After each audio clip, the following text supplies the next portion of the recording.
This is the Big O Show. This is the Big O There Show. he is. Yeah, he's on the road too. He's on with the family. He's out on the road. Yes, he is. There he You got me? is. Can you hear me? Yeah, I got you, bro. Where you at? Which park you at today? I am at Hollywood Studios right now, hanging out by Toy Story Land. Okay. All right. Nice. There you go. Yeah, It's family's having fun. I love how our insiders will check in from all over wherever they're at. So it's just fantastic. It's great. First of all, the Avalanche, bro. I think they're for real, right? Maybe could be right. Yeah, you think? Holy crap, dude, man, or nothing. Oilers didn't have a It's a nice shot. example. No, it shows you like a team that can dominate during the regular season can also play their game during the postseason. Granted, they didn't run into the back-to-back defending Stanley Cup champs, but it would give me hope as a Panther fan to see a team that was so dominant during the regular season also doing their thing during the postseason.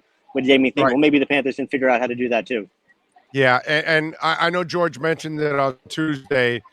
The conference also is weaker, so they have even though nobody's taking anything away from Colorado, but at the same time they're also saying, well, their road there is not as hard as it is in the East, and that I got to go with. Now, tonight we've got Game 5, right? I believe, yeah. Tonight we have Game 5. We got it tied up. Lightning did their job, and they got it tied up now. What did you see different in those two games from the Lightning now getting back on track? Well, I mean, their goaltender turned into the otherworldly non-human being that we've seen him be during the postseason. He struggled. The team as a whole kind of looked a little not like themselves during the first two games at Madison Square Garden. The first game, they were just a step slower. The second game, they looked a little tentative. Game 3 at home, you really saw them lock things in, even when they fell behind 2-0. You didn't have that sense of concern with Tampa that they weren't going to be doing what they do at home. And they certainly did. Vasilevsky became his usual self. And now we got ourselves a series, though, because, as Tampa's shown, home ice advantage doesn't really matter much to them. They can win home, away, whatever. And now you've got this monumental Game 5 tonight. And then either team could take it. I mean, you've got two teams with maybe the best two goalies in the entire league right now, best goalies in the entire world. So for me, I'm excited to watch. I'm a goalie. I love it. It's like hockey porn for me. I'm with you. Now, who do you like from this point on? Because look, I picked Tampa, and I wanted to be Tampa, and not because of the New York thing in Miami and all that. Not really that. I love the drama of them going for the third, and if they can win the third against a team like the Avalanche, then that becomes, a dynasty-like way that it's something that you got to be really, really impressed with. Plus, I think Colorado and Tampa bring a lot of, I know New York and the market and all that stuff, but Tampa, man, has been that champion the last 2 years. I'd like to see them. I'm sticking with Tampa on this one. Where are you at right now after it's tied up and now that we got a 3-game set? I'm ride or die with Tampa at this point. Until somebody knocks them off and proves that they can beat Tampa, I'm not choosing against them. After what I've seen them do, how I've seen that team and their ability to switch the way they play, to change their style, to just adapt during the postseason, and to overcome adversities. I mean, we forget Braden Point, one of their most crucial players, hasn't played since the first round, and they haven't really skipped a beat. So until I see somebody knock them off, there's no way I'm picking against Tampa. And I'm talking final all the way through. As good as Colorado has been, it's just hard to choose against a team that's that deep, that has that good coaching, and the goaltending. It's beyond. It's a capital X factor. It's a triple X factor. Talking about hockey porn, it's just Tampa's unreal right now. It's funny because last year, because of the injury, and then they got the guy back, and then all of a sudden now, okay, now you're overloaded and you've got too much because you were able to take advantage of the rule. Well, this year now they're playing with less because they lost Point, and they're still overcoming that. So it shows you the greatness of that franchise, which is just flat out impressive. All right, do we have a timeline for the Panthers? Because I almost feel like you already fired Andrew Burnett. You're just not telling us. Because why would you take this long to tell us that you're keeping him? I don't know if there is a timeline. I have been starting to get murmurs that those wheels are in motion. I'm still haven't gotten the gist, to be honest, in terms of from the team standpoint, one way or another, which way it's leaning. They've been very tight-lipped to this point, and that's kind of been kind But of the but way doesn't that the say Bill Zito front something? office is run.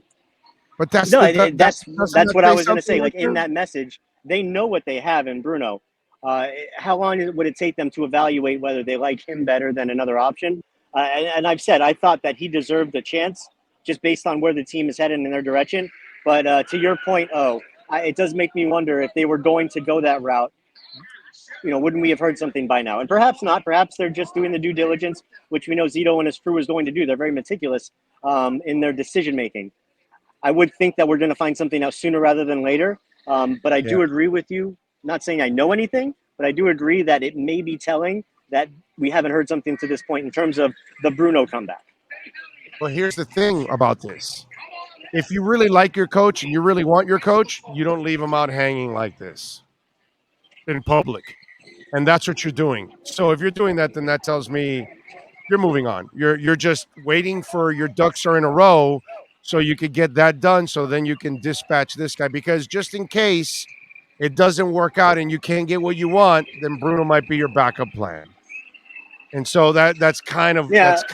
that's kind of what I'm getting from the Panthers because dude, if he was your guy, you would have like let me tell you something. They win the Stanley Cup right there and then in that locker room, they would have said, "Hey, by the way, guys, Bruno's back. Don't worry. Don't even bother.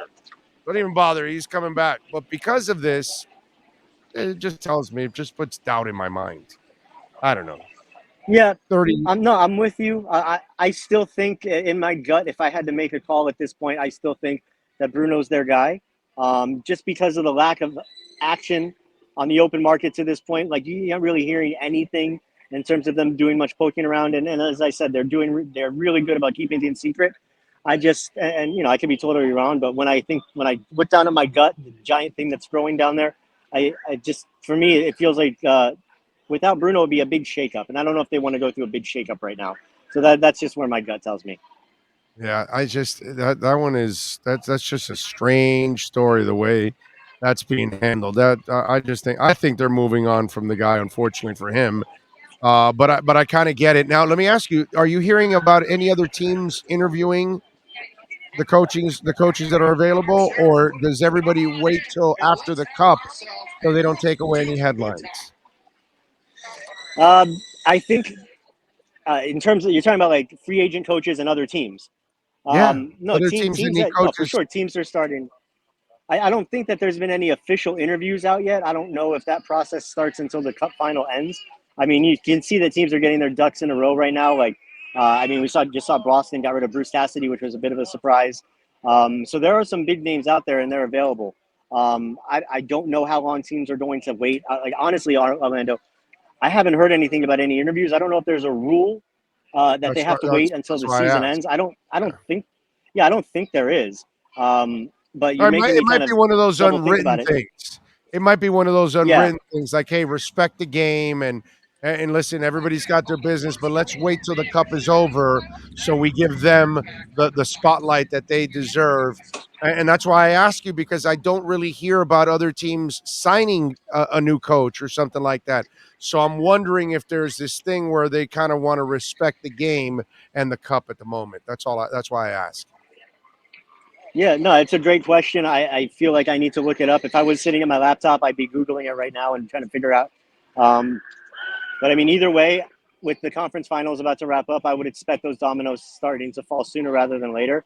I guess we'll get an answer whether the teams wait till the end of the season or not, because at this point, I think there's 7 teams with an opening and another 3 or 4 that had interim coaches that need to make decisions. So there may be a lot of names on the market, but that's not going to stay that way very long. All right, you working with fast passes today? Oh, we got the lightning lane going strong. Okay, That right, is right. it's It's called clutch. lightning there. Yes. Okay, exactly. All right. Yeah. Whatever it's called, we made sure we got that going. Right now, our next one is one of the Star Wars, the Ooh, Smuggler's Run or Smuggler's Run or whatever my wife was calling it. So that's next up after we have lunch. I hate you. I haven't seen this. I haven't done the Star Wars thing yet. I've been dying to do it. Well, you got to get up here, man. It's just a Yeah, hop, skip, and a jump away.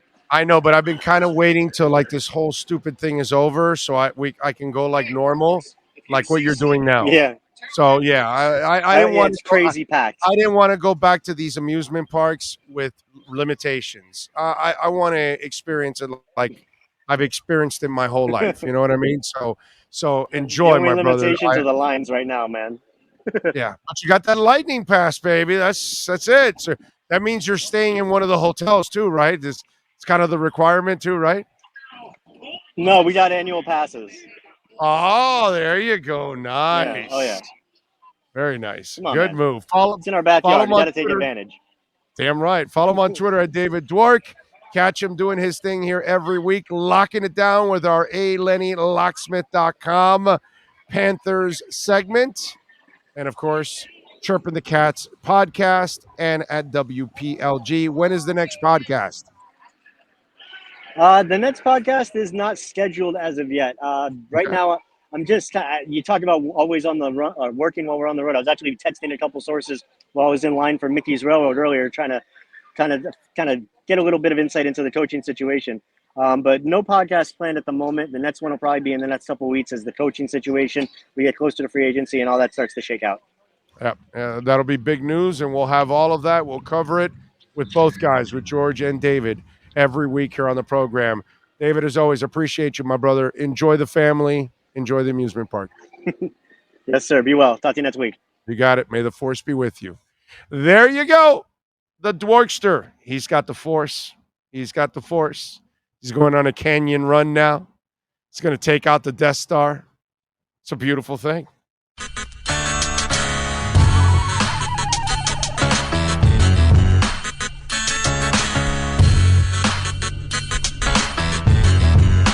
This is the Big O Show.